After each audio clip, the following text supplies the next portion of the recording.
دنیا بھر میں جیو ایکسپریس نیوز کے ناظرین کو اپنے نیوز کاسٹر مجین حسین بلال کی طرف سے السلام علیکم۔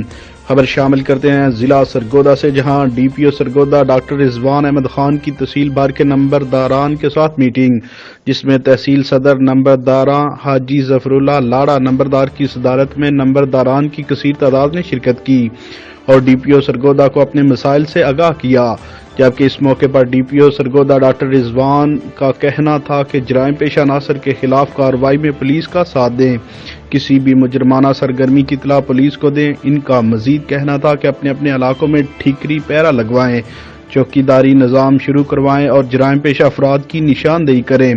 معمولی نوعیت کے تنازعات گاؤں کی سطح پر کمیٹیاں بنا کر حل کیے جائیں۔ زمین کے تنازع میں پولیس ریونیو کے افسران کے ساتھ مل کر کام کرے گی۔ نمبرداران کو قانون کے مطابق عزت دی جائے گی۔ تمام ایس ایچ اوز کو ہدایت جاری کر دی گئی ہے کہ آپ اپنے درمیان جرائم پیش عناصر کو جگہ نہ دیں۔ مختلف علاقوں سے آئے ہوئے نمبرداران نے مسائل کے حل کے لیے اپنی اپنی تجاویز پیش کی، جن پر عمل درآمد کے لیے یقین دہانی کرائی گئی۔ اس موقع پر D S P Sillanwali Muhammad Jahangir Joya, S H O تھانہ Sillanwali Zeeshan Iqbal, S H O تھانہ شاہ نقدر شاہد نواز بھی موجود تھے۔ Report Muhammad Sarfraz Chadhar, district reporter, Geo express news, Sillanwali, Sargodha.